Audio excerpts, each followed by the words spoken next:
एक ऐसा राजा जिसने मुख्यमंत्री के हेलीकॉप्टर को अपनी जीप से ठोक दिया, फिर उसी मुख्यमंत्री के चुनावी मंच को अपनी जीप से ही तहस नहस कर दिया, बर्बाद कर दिया, जो खुद भी एक पूर्व सैनिक था और एक राजवंश का अंतिम राजा भी। लेकिन उसकी हत्या हो जाती है, जिसके बाद उस वक्त के मुख्यमंत्री को अपने पद से इस्तीफा देना पड़ता है। अब उनकी हत्या के 35 साल के बाद अदालत का फैसला आता है। आज आपको सुनाएंगे ऐसे ही एक राजा की कहानी जिसका कत्ल खुद वर्दी वालों ने कर दिया। नमस्कार, आदाब, सत श्री अकाल। मैं हूं शम्स तबरेज और आप देख रहे हैं टाइम्स बेल। लेकिन प्रोग्राम शुरू करने से पहले आपसे रिक्वेस्ट है कि आप हमारे YouTube चैनल को सब्सक्राइब करें और बेल आइकन को भी जरूर दबाएं। Please subscribe and don't forget to press the bell icon to get notified whenever we upload a new video. तारीख 20 फरवरी साल 1985, जगह राजस्थान। राजस्थान में विधानसभा चुनाव का प्रचार प्रसार अपने शबाब पर था। कांग्रेस ने डीग विधानसभा सीट से ब्रजेश सिंह को मैदान में उतारा था। वहीं दूसरी तरफ भरतपुर के राजा मान सिंह चुनावी मैदान में निर्दलीय तौर पर खड़े थे।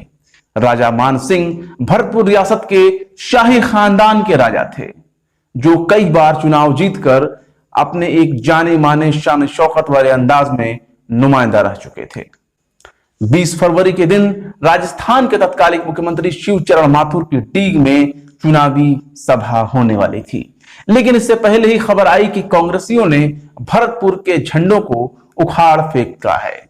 खबर आग की तरह फैल गई, क्योंकि भरतपुर का झंडा दरअसल राजा मान सिंह का झंडा था। जब इसकी खबर राजा मान सिंह तक पहुंची तो वो आग बबूला हो गए और अपनी जोगा जीप, जिसे शाही जीप भी कहते हैं, उस शाही जीप को निकाल ली और तमतमाते हुए उस जगह पर पहुंच गए जहां मुख्यमंत्री शिवचरण माथुर की सभा होने वाली थी। राजा मान सिंह ने सिक्योरिटी घेरे को तोड़ते हुए हेलीपैड के पास पहुंच गए और उन्होंने अपनी जीप से हेलीकॉप्टर को ठोक दिया। इसके बाद जीप से चुनावी मंच के पास पहुंचे और मंच को तबाह कर दिया। बाद में सीएम यानी शिवचरण माथुर को अपमान का घूंट पीना पड़ा और उसी टूटे हुए मंच से चुनावी सभा को संबोधित करना पड़ा। लेकिन शिवचरण माथुर तो बाकायदा एक मुख्यमंत्री थे, लिहाजा उनका गुस्सा 7वें आसमान पर पहुंच गया।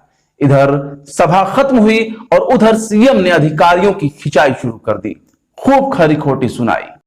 इस घटना के बाद राजा मान सिंह के खिलाफ पुलिस ने मुकदमा दर्ज कर लिया।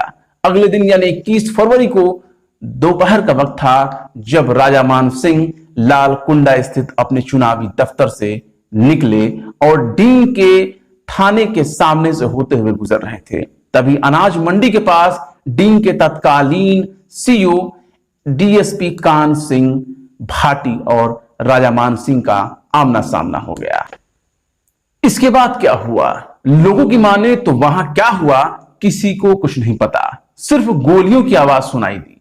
इसमें फायरिंग हुई और इस फायरिंग में राजा मान सिंह और उनके साथी सुमेर सिंह और हरि सिंह की मौत हो गई। जिस वक्त राजा मान सिंह की मौत हुई उस वक्त उनकी उम्र 64 साल थी। इस घटना के बाद चारों तरफ कोहराम मच गया और पुलिस को कर्फ्यू लगानी पड़ी। इस घटना के बाद मान सिंह के दामाद विजय सिंह ने कान सिंह भाटी और एसएचओ वीरेंद्र सिंह समेत कई लोगों के खिलाफ हत्या की संगीन धाराओं में मुकदमा दर्ज कराया। इस घटना की शुरुआती जांच राजस्थान पुलिस ने की। उसके बाद इस मामले को सीबीआई को ट्रांसफर कर दिया गया और उनके नाम से बाकायदा पहली बार हिंदुस्तान के इतिहास में हत्याकांड के नाम पर कोर्ट का गठन किया गया। मार्च 1985 में सीबीआई ने मामले की जांच शुरू की और 18 लोगों के खिलाफ चार्जशीट दाखिल की। हालांकि बाद में कान सिंह भाटी के ड्राइवर को इस मामले में बरी कर दिया गया, जबकि 3 आरोपियों की मौत सुनवाई के दौरान ही हो चुकी थी। लेकिन बाद में इस केस को राजस्थान से यूपी के मथुरा में ट्रांसफर कर दिया गया। अब राजा मान सिंह एनकाउंटर केस में 35 साल बाद फैसला आया है। कोर्ट ने आरोपियों को आईपीसी की धारा 302, 148 और 149 के तहत दोषी करार दिया है। कोर्ट ने डीएसपी कान सिंह समेत 11 पुलिसकर्मियों को दोषी माना है। अब इस मामले में कोर्ट बुधवार को सजा सुनाएगी। इसमें कई पुलिसकर्मी दोषी थे, जिसमें सीबीआई ने 18 पुलिसकर्मियों के खिलाफ चालान पेश किया। उनमें से 4 की मौत हो गई, 3 को सबूतों के अभाव में छोड़ना पड़ा। दरअसल भरतपुर राज परिवार के सदस्य राजा मान सिंह, जो डींग से 7 बार निर्दलीय विधायक रहे, लेकिन यह वारदात तब हुई जब राजा मान सिंह के खिलाफ कांग्रेस पार्टी ने एक retired IAS officer Vijendra Singh को राजा मान सिंह के खिलाफ चुनावी टिकट देकर मैदान में उतारा। 20 फरवरी 1985 को कांग्रेसी कार्यकर्ताओं ने राजा मान सिंह के पोस्टर और झंडे फाड़ दिए। इस घटना के बाद राजा मान सिंह काफी नाराज हो गए और वो बहुत गुस्से में आए। उसके बाद जो कुछ भी हुआ वो हम आपको पहले ही बता चुके हैं।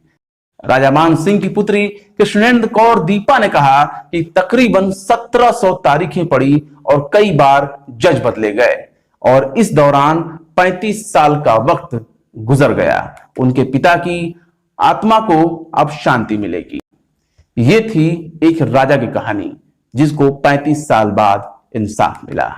आपको हमारा ये वीडियो कैसा लगा कमेंट बॉक्स में जरूर बताएं और वीडियो को पसंद आए तो लाइक करें, ना पसंद आए तो डिसलाइक करें। ऐसे ही तमाम दिलचस्प और ज्ञानवर्धक वीडियो को देखने के लिए आप हमारे चैनल को सब्सक्राइब करें और लेटेस्ट वीडियो को नोटिफिकेशन पाने के लिए बेल आइकन को जरूर दबाएं।